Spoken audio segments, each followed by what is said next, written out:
আজকে পর্যন্ত তার মানে কালকে ভোরবেলা পর্যন্ত corona curfew including night curfew জারি রয়েছে। কালকে থেকে Agartala municipal corporation, Dharmanagar municipal corporation council, Kumarghat municipal council, Ranir Bazar nagar panchayat, Sonamura nagar panchayat and Belonia municipal council, এই 6টি জায়গায় ডে কারফিউ এবং নাইট কারফিউ জারি থাকবে। 6টি জায়গায় Agartala municipal corporation, Dharmanagar municipal council, Kumarghat municipal council, Ranir Bazar nagar panchayat, Sonamura nagar panchayat and Belonia municipal council. যেহেতু এই আরবান এলাকাগুলিতে positivity rate, corona positivity rate যেহেতু 5% বেশি, সেজন্য এইসব জায়গাগুলিতে day curfew and night curfew যথারীতি বলবৎ থাকবে। এক্ষেত্রে শিথিল আছে সকাল 6টা থেকে 2টো পর্যন্ত। কিছু রেস্ট্রিক্টেড জিনিস ছাড়া বাকিগুলি খোলা থাকবে। বন্ধ থাকবে যেমন gathering like social, political, entertainment, religious, academic, cultural, fair, festival related congregation will remain ceased.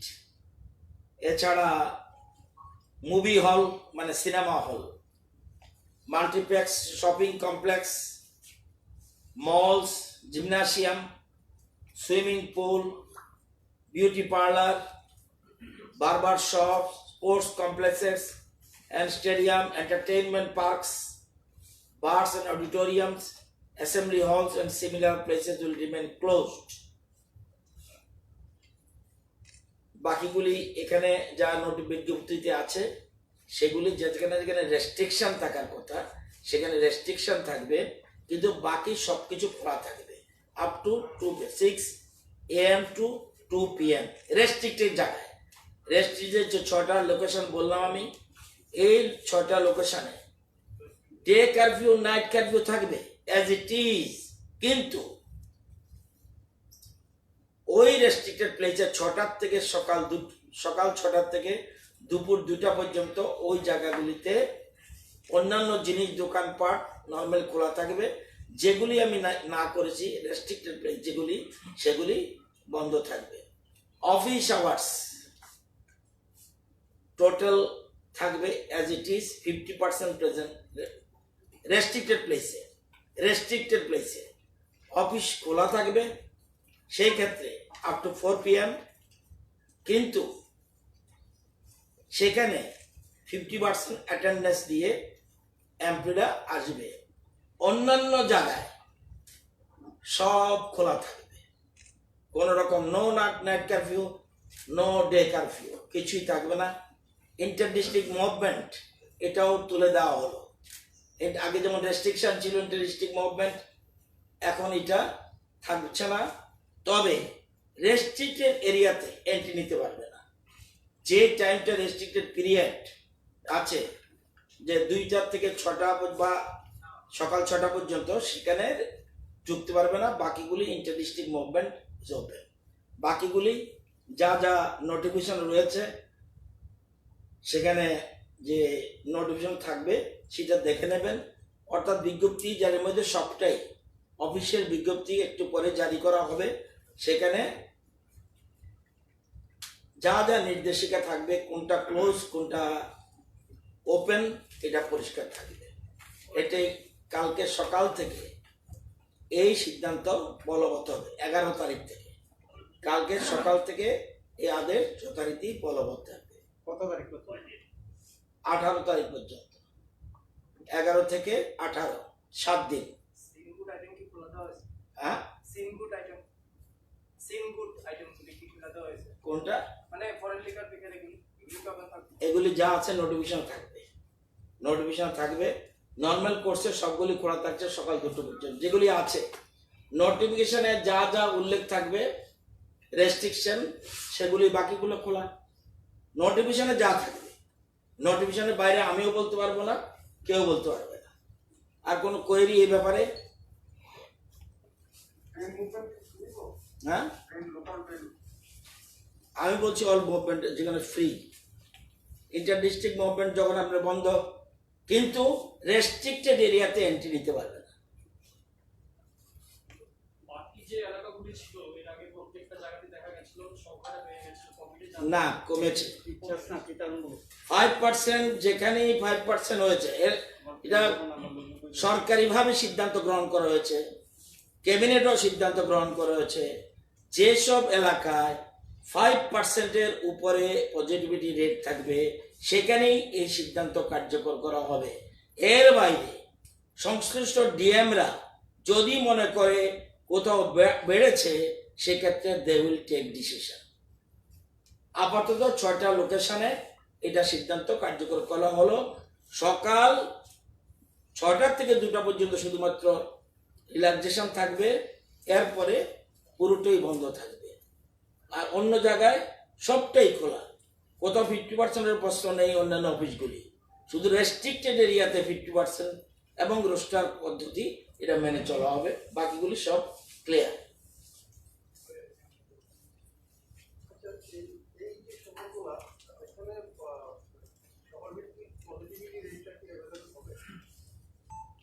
না, এটা আমার কাছে নেই। এটা পরবর্তী সময় উইকলি রিপোর্ট আছে, কিন্তু উইকলি রিপোর্ট এখন সাথে নেই। এটা উইকলি রিপোর্ট দেখে এটা করা হয়েছে। একদিন কোনোটা কমলেও আরেকদিন এটা বেড়ে যাচ্ছে, সুতরাং এটা দেখে উইকলি রিপোর্টের ভিত্তিতেই কিন্তু এটা করা হয়েছে।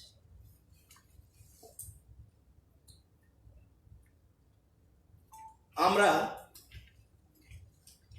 শিক্ষা দপ্তর আজকে গুরুত্বপূর্ণ সিদ্ধান্ত আমরা গ্রহণ করেছি। ক্লাস 5-এ ছাত্রছাত্রীর সংখ্যা রয়েছে 51,827। 8-এ ছাত্রছাত্রীর সংখ্যা রয়েছে 52,659। 9-এ ছাত্রছাত্রীর সংখ্যা রয়েছে 53,176। 11-এ সংখ্যা রয়েছে 30,082। এই 5, 8, 9 and 11 1,87,744 জন ছাত্রছাত্রী এই ক্লাসগুলিতে পড়ে। আজকে শিক্ষা দপ্তর সিদ্ধান্ত নিয়েছে ক্লাস 5 এবং ক্লাস 8, আপনারা জানেন এটা নো ডিটেনশন পলিসি আছে, সেজন্য due to pandemic academic session 2020-21 was disrupted। এই জন্য 5 এবং 8-এ shall be provisionally promoted to the next higher classes, that is 6 and 9. However, after reopening the schools, evaluation for both the classes shall be conducted by the school authorities. এবং আপনারা জানেন যে যেখানে post matric স্কলারশিপের প্রশ্ন আছে ছাত্রছাত্রীদের যারা 9-এ এবং 11-এ পড়ে, এবং অন্যান্য স্টাইপেন্ডের জন্য তাদের মার্কশিট দরকার, সেজন্য মার্কশিট তৈরি করতে হবে। সেজন্য সেখানে যারা 9 এবং 11-এ who appeared in the annual examination 2021 would be provisionally promoted to the next higher class, that is 10 এবং 12 respectively, as annual examination of all subjects could not be held. The highest mark obtained in a performing subject would be awarded in non-performing subjects of the academics candidates during the preparation for their progress reports. However, if a student does not secure of 33% marks in one or more subjects, he/she would be awarded qualifying marks in the concerned subject wherever required. অর্থাৎ আগে আমি বলেছিলাম, এর আগে সিদ্ধান্ত নিয়েছিলাম 1, 2, 3, 4 এবং 6, 7 এই 6টা ক্লাসের বলছি সবাইকে নেক্সট ক্লাসে উন্নীত করার জন্য আমরা বলেছিলাম এবং সেটা কার্যকর হয়েছে। এবার হলো 5, 8 এই 5, 8ও এখন promotionally promoted to next class, next higher class, অর্থাৎ 5-এর তারা 6-এ উঠবে এবং 8-এর তারা 9-এ উঠবে। কিন্তু স্কুল যখন খোলা হবে তখন তাদের জন্য ইভ্যালুয়েশন করা হবে, কারণ ইভ্যালুয়েশন ইজ ম্যান্ডেটরি, ইভ্যালুয়েশন লাগবে। 9 এবং 11-এর ক্ষেত্রে 9 এবং 11-এর ক্ষেত্রে সেটাও পরবর্তী ক্লাসে বোর্ড মধ্যশিক্ষা পর্ষদ সিদ্ধান্ত নিয়েছে যে তারাও পরবর্তী ক্লাসে উন্নীত করা হবে, কারণ তাদের ক্ষেত্রে সেটা সবচেয়ে প্রয়োজন, কারণ তাদের মার্কশিট লাগবে। শুধু প্রমোশন দিলেই হবে না, মার্কশিট লাগবে। মার্কশিট কিভাবে দিতে হবে সেই জন্য ইভ্যালুয়েশন করা হয়েছে এবং বোর্ড সিদ্ধান্ত গ্রহণ করা হয়েছে, এই জন্য তাদেরকে পরবর্তী ক্লাসে উন্নীত করা হলো। সুতরাং বিভিন্ন স্কুলে বই পৌঁছে গেছে, সেখান থেকে বই কালেকশন করতে পারবে গার্জিয়ানরা, কারণ স্কুল আমরা এখনো ক্লাস শুরু করিনি। স্কুল খুলবে কালকে থেকে স্কুল খুলবে, কিন্তু সেটা হবে রেস্ট্রিক্টেড ওয়েতে। কিন্তু এর জন্য স্কুল শিক্ষা দপ্তর আলাদা একটা নোটিফিকেশন দেবে স্কুলের ক্ষেত্রে। এটা এই সার্কুলারের পর শিক্ষা দপ্তর আলাদা একটা নোটিফিকেশন দেবে স্কুলের ক্ষেত্রে কি করবে। এখানে এখন এরপরে তারা যারা হলো, তাহলে বাকি রইল আমাদের, তাহলে 1 to 12-এর মধ্যে শুধু বাকি রইল ক্লাস 10 and 12। বাকিগুলি আজকের পর থেকে ক্লিয়ার, ঠিক আছে?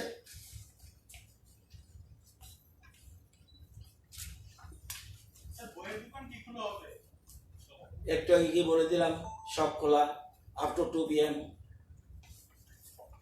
শুধু বইয়ের দোকান কেন বলছেন, মুদি দোকান না কেন?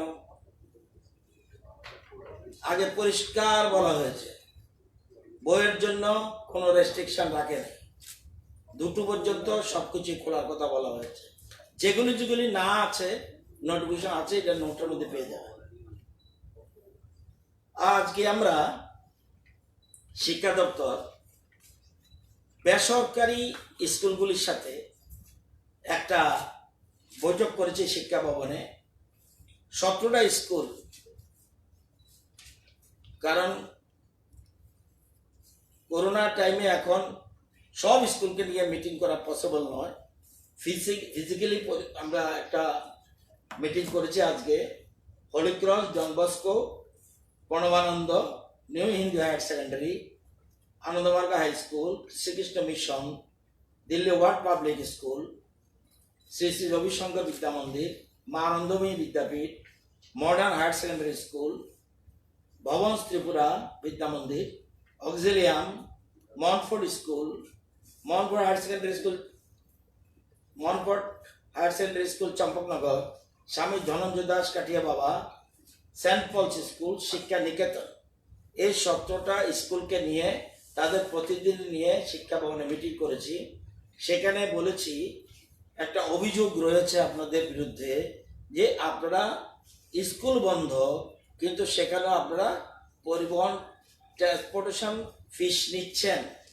সুতরাং ছাত্রছাত্রীর অভিভাবকদের উপর থেকে আর্থিক চাপ কমানোর লক্ষ্যে যাতে তারা ইতিবাচক মনোভাব নিয়ে এগিয়ে আসে সেজন্য অনুরোধ করেছি।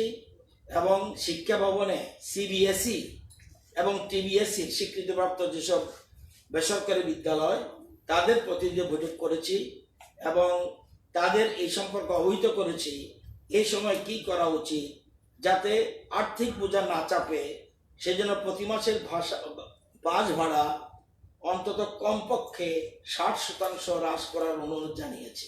একই সঙ্গে টিউশন ফি ছাড়া আনুষঙ্গিক অন্যান্য ফি যেগুলি আছে সেগুলি না নেওয়ার জন্য অনুরোধ করেছি। পাশাপাশি গত বছর অতিমারির সময় যে বিদ্যালয়ের যে টিউশন ফি নিত, এবছর যাতে তা না বাড়ায় সেজন্য এটা অনুরোধ করেছি।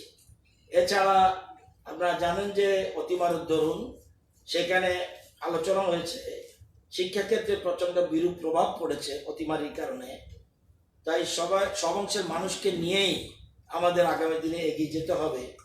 তো সেক্ষেত্রে বেসরকারি বিদ্যালয়গুলিরও একটা গুরুত্বপূর্ণ ভূমিকা রয়েছে এবং শিক্ষাক্ষেত্রে উন্নয়নে রাজ্যের বর্তমান সরকার ব্যাপক উদ্যোগ নিয়েছে, এক্ষেত্রে তাদেরও সহযোগিতা দরকার। আপনারা জানেন যে স্কুল স্তরে শিক্ষা ব্যবস্থার উন্নয়নের উপর নির্ভর করে কেন্দ্রীয় সরকারের সম্প্রতি যে শিক্ষা সংক্রান্ত পারফরমেন্স গ্রেডিং ইন্ডেক্স ত্রিপুরা রাজ্য 4র্থ স্তরে গ্রেড 1-এ উন্নীত হয়েছে। নর্থ ইস্টের মধ্যে সেটা ত্রিপুরা 1 নম্বরে রয়েছে। তো এই পারফরমেন্স রিপোর্টে ত্রিপুরা যদিও উত্তরাঞ্চলে রয়েছে, কিন্তু এই পারফরমেন্স ধরে রাখতে হবে এবং আগামী দিনে আরো বেশি এগিয়ে যেতে হবে, এক্ষেত্রে তাদের ভূমিকা দরকার। সুতরাং তাদেরকে বলা হয়েছে এবং প্রত্যেক স্কুলের ইন্ডিভিজুয়াল 1-to-1 সব কথা বলা হয়েছে, তারা কি করছে, বর্তমানে কি ফিস নিচ্ছে, অ্যানুয়াল ফিস কি নিচ্ছে, কালচারাল ফিস কি নিচ্ছে, টিউশন ফি কি নিচ্ছে, ট্রান্সপোর্টেশন ফি কি নিচ্ছে, সমস্ত ডিটেলস এবং কোনটা কনসিডার করেছে কোনটা না। এবং তাদেরকে আগামী কালের মধ্যে রিটেন শিক্ষা দপ্তরে জমা দিতে হবে। যদি কোনো অভিযোগ আসে বা পত্রপত্রিকায় যদি কোনো নিউজ উঠে, সেক্ষেত্রে তাদের ব্যাপারে তাদের সেক্ষেত্রে রিজয়েন্ডার দেওয়া দায়িত্ব, নতুবা বোঝা যাবে সম্পূর্ণই সত্য। সুতরাং প্রতিটি ক্ষেত্রে সজাগ সতর্ক থাকতে হবে। গার্জিয়ানের কোনো অভিযোগ যেন আমাদের কাছে না আসে, সেভাবে চলতে হবে। কোনো স্কুল অবশ্য এটা বলেছে ট্রান্সপোর্টেশন চার্জ 1 পয়সা নিচ্ছে না, কিন্তু এটাও ঠিক, তাদের ড্রাইভার অ্যাসিস্ট্যান্ট রয়েছে, তাদের ফিস বেতন দেওয়ার প্রশ্ন আছে। যাই হোক, তো আমরা অনেকক্ষণ ধরে আলোচনা হয়েছে, বিভিন্ন ভালো আলোচনা হয়েছে। আশা করি তারা আমাদের অনুরোধ রক্ষা করবে, এটা আমাদের বিশ্বাস।